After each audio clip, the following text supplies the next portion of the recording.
Bien, nada, creo que es de por todos que la emergencia sanitaria que se generó a partir de la propagación del coronavirus y las diferentes medidas que se han ido tomando por los diferentes gobiernos para evitar esta propagación han generado, al igual que en muchos otros ámbitos, ciertas incertidumbres sobre la licitud del tratamiento de ciertos datos personales.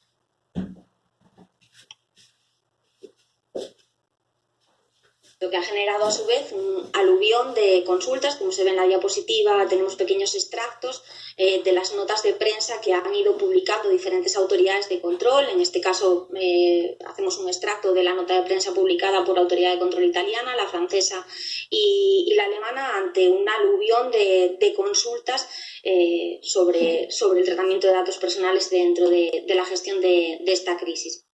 En opinión de la mayor parte de los expertos o de una gran parte de los expertos en temas de privacidad, se considera que las autoridades de control no han estado a la altura, ni muchísimo menos. En líneas generales, como se muestra en la diapositiva a través de estos extractos que podéis ver, las autoridades de control, con mayor o menor rigor, en algunos casos han sido un poco más permisivas, pero en general todas parecen mantener una postura que sitúa la protección de datos como una traba en la ejecución de ciertas medidas destinadas a frenar la propagación del virus. Y aquí, por una... Bueno, no quiero decir una excepción, pero bueno, en cualquier caso, aquí con cierto orgullo sí que podemos decir, barriendo para casa, que en el caso de la Agencia Española de Protección de Datos, con alguna excepción que vamos a comentar más adelante, no sabemos si la se dirigieron hacia otras autoridades de control o bien porque comprendió bien la envergadura de lo que nos estábamos enfrentando, publica un informe de su gabinete jurídico, concretamente el informe 17 de 2020, que está publicado en la página web de la Agencia de Protección de Datos y a disposición de todo el mundo. Y señala que la normativa de protección de datos no debería de obstaculizar o limitar la efectividad de las medidas que se han adoptado por las diferentes autoridades, especialmente las autoridades en el ámbito sanitario, que, como estamos viendo, han tenido un mayor peso en la lucha contra la pandemia.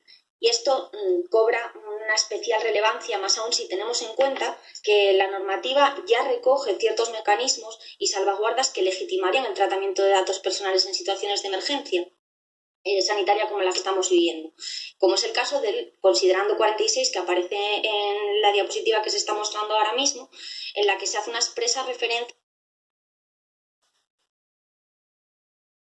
al control de epidemias y a su propagación. En la normativa de aplicación en general ya incluía este mecanismo, no se entiende por qué las autoridades de control han establecido o han puesto a la protección de datos como una traba más en todo este tema. Bien, pasamos de diapositiva.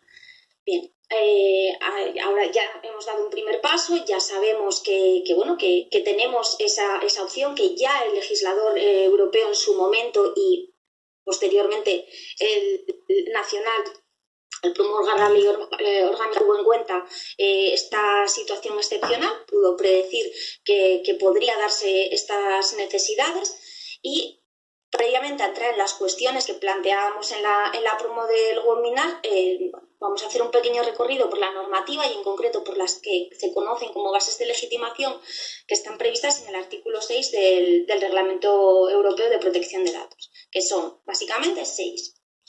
Los concentramos en 6 puntos. Consentimiento del interesado, ejecución de un contrato o una relación contractual, si preferimos verlo así, cumplimiento de una obligación legal, protección de intereses vitales tanto del interesado como de un tercero, en este caso por supuesto de una persona física, cumplimiento de una misión de interés público y la satisfacción de un interés legítimo tanto del propio responsable de tratamiento, o sea, de la empresa, como de un tercero. Bien, de estas distintas bases de legitimación, en este caso, teniendo en cuenta de lo que estamos hablando, os subrayo en la diapositiva aquellas que nos parecen que son de mayor aplicación, es decir, o que podemos tener en cuenta para legitimar los tratamientos derivados del coronavirus. Por una parte, el consentimiento del interesado, el cumplimiento de una obligación legal, la protección de intereses vitales del interesado o de un tercero, como decíamos antes, una persona física, y el cumplimiento de una misión de interés público. pero no podemos ir tan rápido porque una cosa que tenemos que tener en cuenta es que estaríamos hablando de un tratamiento de datos personales incluidos en la categoría de datos de salud. Hago una referencia a la definición que incorpora el reglamento sobre los datos de salud en cuanto a qué se refiere tanto a salud física como mental, que bueno, en este caso tampoco tiene mucha trascendencia cuál es el concepto, pero bueno, lo que sí que debemos de saber es que los datos de salud, el Reglamento Europeo de Protección de Datos, a esta tipología de datos los encaja dentro de la categoría denominada especial o categorías especiales de datos y establece en su apartado, en el artículo 1 del apartado 1, aparte de una definición o una relación de los datos que podemos incluir en esa categoría de datos especiales, establece una prohibición general de tratamiento. Prohibición general de tratamiento que tendrá unas excepciones, de diapositiva que están previstas acto seguido en el apartado 2 de este mismo artículo. Bien. Recogemos ya directamente algunas que entendemos de aplicación, pero bueno, antes de entrar a ver cuáles creemos que podrían aplicarse a este caso, hay que resaltar que, por una parte, con lo que veíamos en el artículo 6, es decir, con esas cuatro bases de legitimación que nos habíamos planteado de aplicación a este caso, es decir, el consentimiento, el cumplimiento de una obligación legal por parte del responsable de tratamiento, o sea, de la empresa, la protección de los intereses vitales o el cumplimiento de una misión de interés público, con eso tendríamos una parte de lo que nos faltaría la segunda, que vendría determinada por estas excepciones previstas, en el apartado 2. Y nos vamos directamente a las que, como os decía al principio, señala la agencia en su informe 17-2020, que serían de aplicación en este caso. Y estaríamos en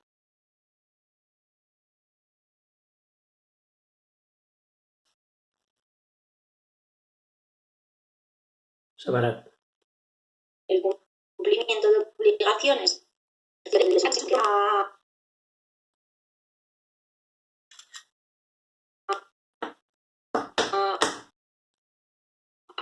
no lo vamos a aplicar, los intereses vitales entrarán en juego como excepción y en su momento como base de legitimación en aquellos casos en los que el interesado no se encuentre física o jurídicamente en condiciones de capacidad suficientes para prestar el consentimiento.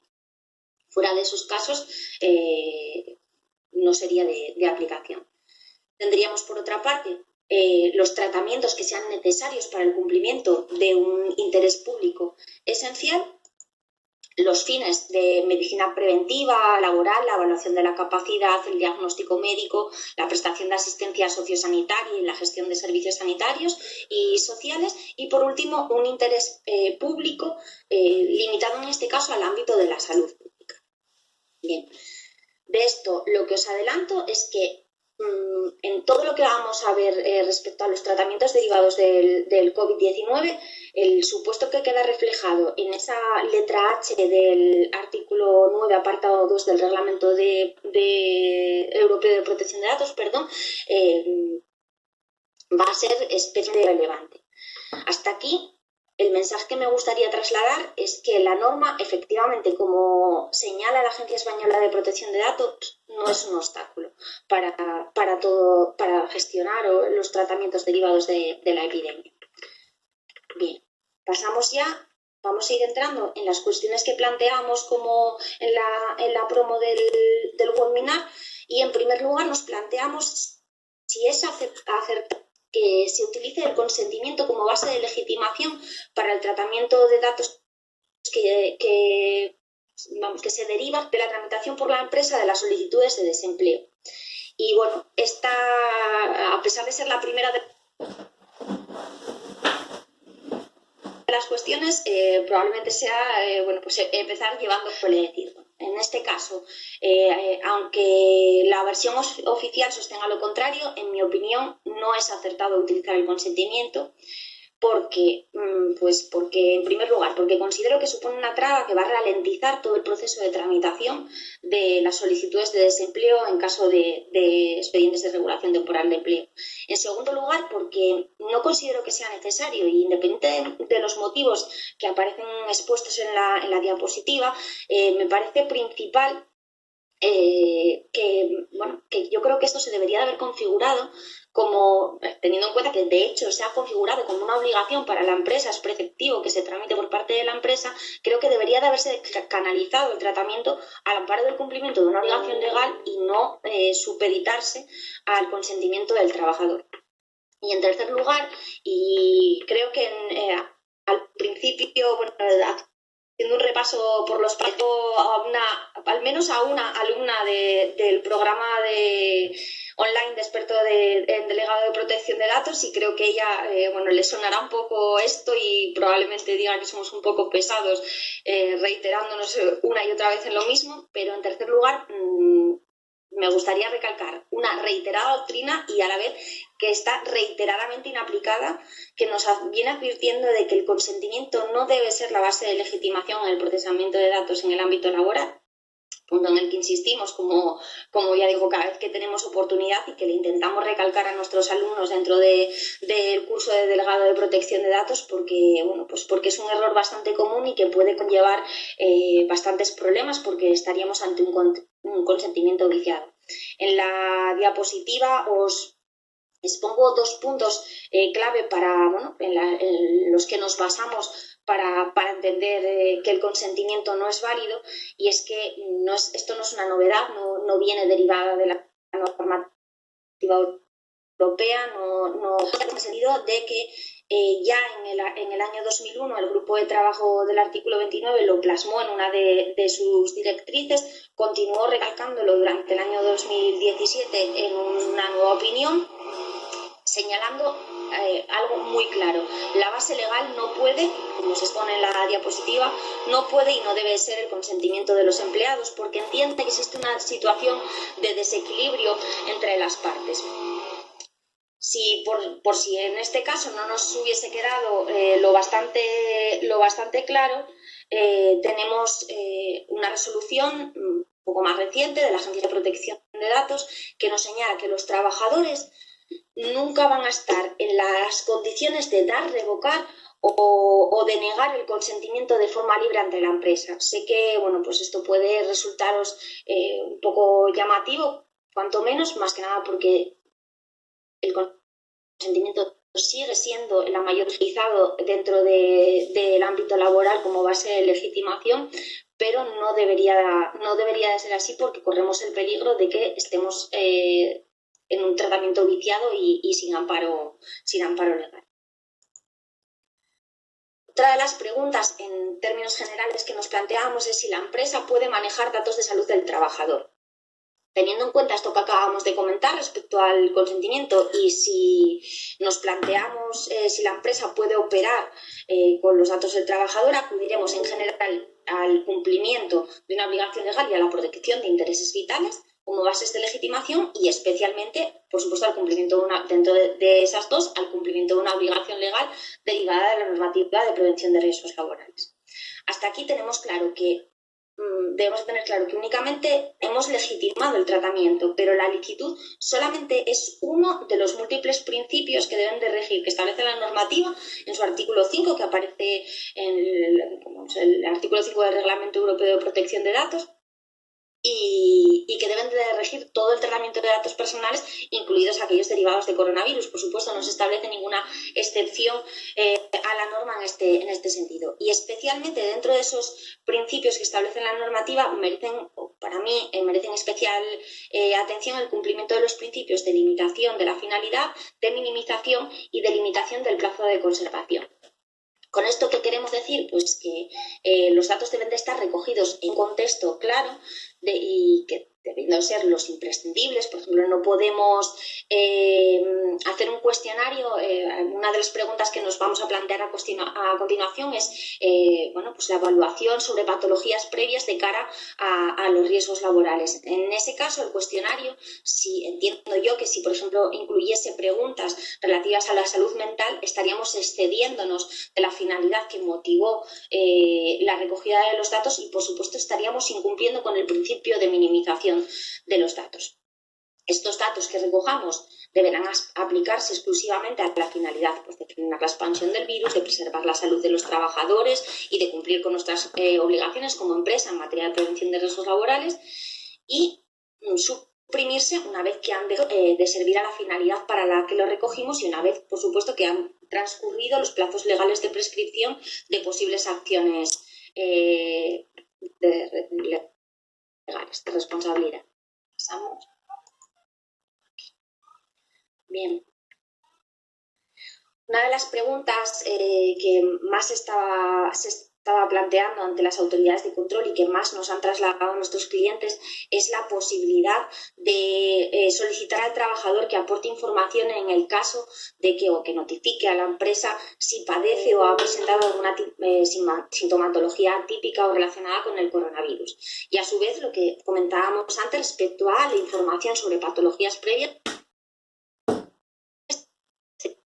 de carácter, la evaluación más concretas, la respuesta en ambos casos va a ser, para mí, va a ser que sí, y vamos, conforme al informe que emitió la agencia, parece ser que esa es la respuesta, y que, teniendo en cuenta todo ello, que la empresa, dentro de sus obligaciones en materia de prevención de riesgos laborales, tiene la obligación, partiendo de la base de que la empresa, dentro de sus obligaciones, en materia de prevención de riesgos laborales, tiene la obligación legal de proteger la salud de sus trabajadores y mantener el lugar de trabajo libre de riesgos sanitarios. Por otra parte, nos podríamos plantear, o se nos ha planteado la cuestión, de si el trabajador está o no obligado a responder tanto a padecer o a presentar sintomatología relacionada con el coronavirus, como a informar sobre esas patologías previas que puedan aumentar o incrementar los riesgos del desarrollo de su puesto de trabajo habitual. En mi opinión,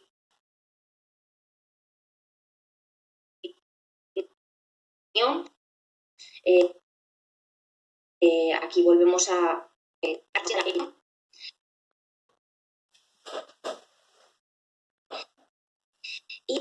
y aquí lo que sí que es cierto es que se plantea un derecho de reserva sobre la patología o enfermedad que padece al estar de baja, que por qué no se iba a hacer extensible a este caso. Y aquí la agencia lo que viene a decir es que ha ponderado los intereses en juego y que entiende que prevalece frente al derecho a la protección de datos e intimidad del trabajador, que operaría en una circunstancia normal, prevalece el derecho de defensa de la salud colectiva. Pasamos. Bien. Nos planteamos más preguntas sobre tratamientos relativos al coronavirus, y en este caso vamos a informar a otros trabajadores sobre la existencia de un compañero que tiene coronavirus confirmado o que ha presentado una sintomatología que podría encajar dentro del virus. En este caso, la respuesta también es afirmativa. No obstante, la agencia lo que sí que marca es o intenta salvaguardar, en la medida que sea posible, la identidad del trabajador infectado. Es obvio que hay casos en los que no va a ser posible. Hay empresas, por el tamaño principalmente, en el momento en el que se comente el tema, se va a saber si a medida de lo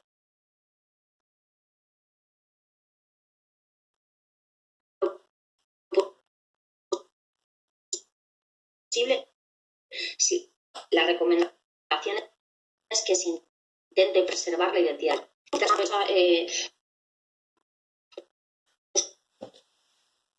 Comentaba al principio que nuestra autoridad de control guardas que ya contenía, y en este caso pues hay opiniones que consideran que fue excesivamente garantista e incluso que no tuvo en cuenta lo que ya viene establecido en la norma. Y es que la pregunta, se refiere a la pregunta de si se pueden establecer controles preventivos como los controles de temperatura que estamos viendo en noticias y demás a la entrada de los trabajos. Bien, pues aquí la agencia dice que sí, pero reserva o limita el desarrollo de estos controles preventivos a que se desarrollen por personal sanitario. En base al anterior, pues en general, si se quisiese hacer, por ejemplo, por personal de seguridad, la respuesta de la agencia sería que no se podría hacer. Y aquí es donde disentimos, porque en mi opinión, y hay otras voces en el mundo de la privacidad que están llamando la atención sobre este hecho, aquí la agencia entendemos que se ha equivocado y que no ha hecho uso de algunos de los mecanismos que nos da la norma. Y es que el artículo 9 que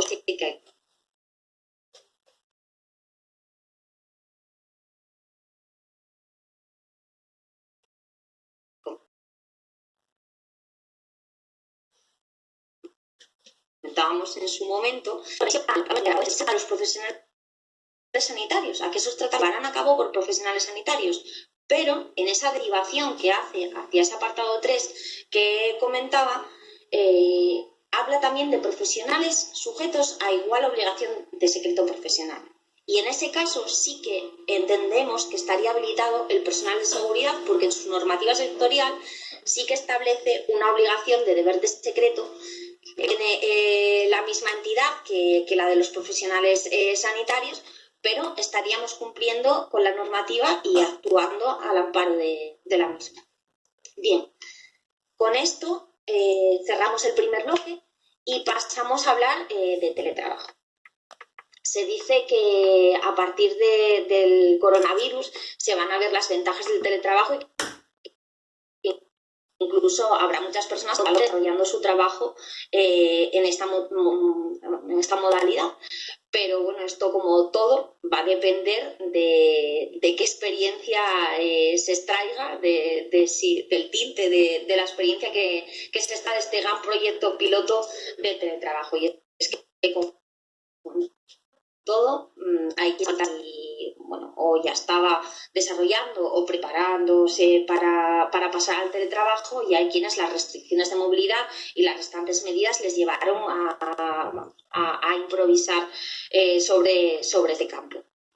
Os expongo algunas de las noticias que aparecen en prensa nacional e internacional sobre temas de teletrabajo y pues como veis, hago referencia a la consultora Gartner, que señala que un 88% de las empresas a nivel mundial han pasado a desarrollar, han pasado a la modalidad de teletrabajo. Pero, como hablábamos, no todos van a estar preparados para una situación que ya en circunstancias normales incrementaba notablemente los riesgos para la seguridad de la información de la empresa, y eso sin contar con el aumento exponencial de los ciberataques que tienen lugar a partir del coronavirus. Como veis, hay muchísimas noticias y simplemente con una búsqueda rápida en Google vais a ver otras muchas más advirtiendo del incremento de ciberataques, hay un caso que saltó a prensa a finales de la semana pasada, si no me equivoco, y era que el grupo de P había sufrido un ciberataque y se le estaba pidiendo un rescate de 10 millones de euros, con lo que tenía todos sus sistemas cifrados, les habían secuestrado los equipos y bueno, pues, todo esto, si ya al coronavirus tenía unos riesgos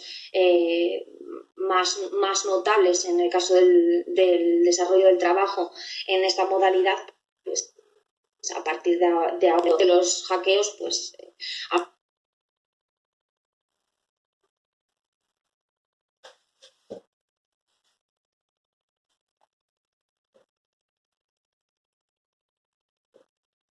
Se han callado.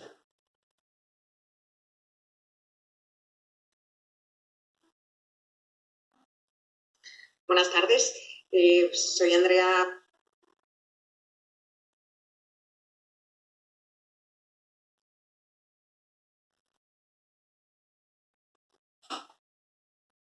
se ha cortado con la ponente.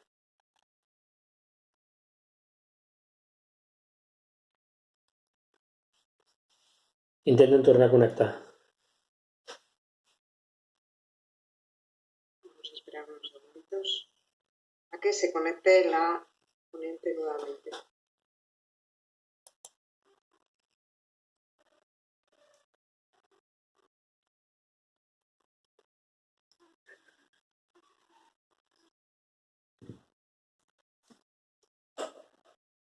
Buenas tardes a todos. Están accediendo todavía personas a la sala.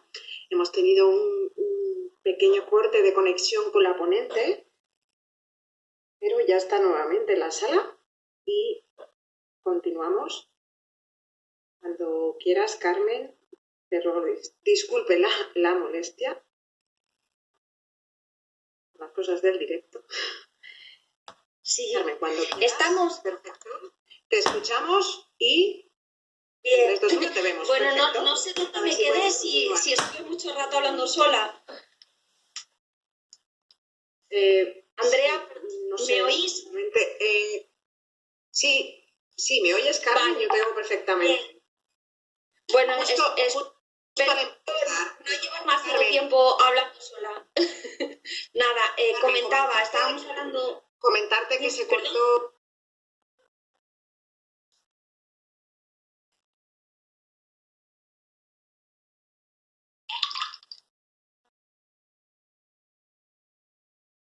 Andrea.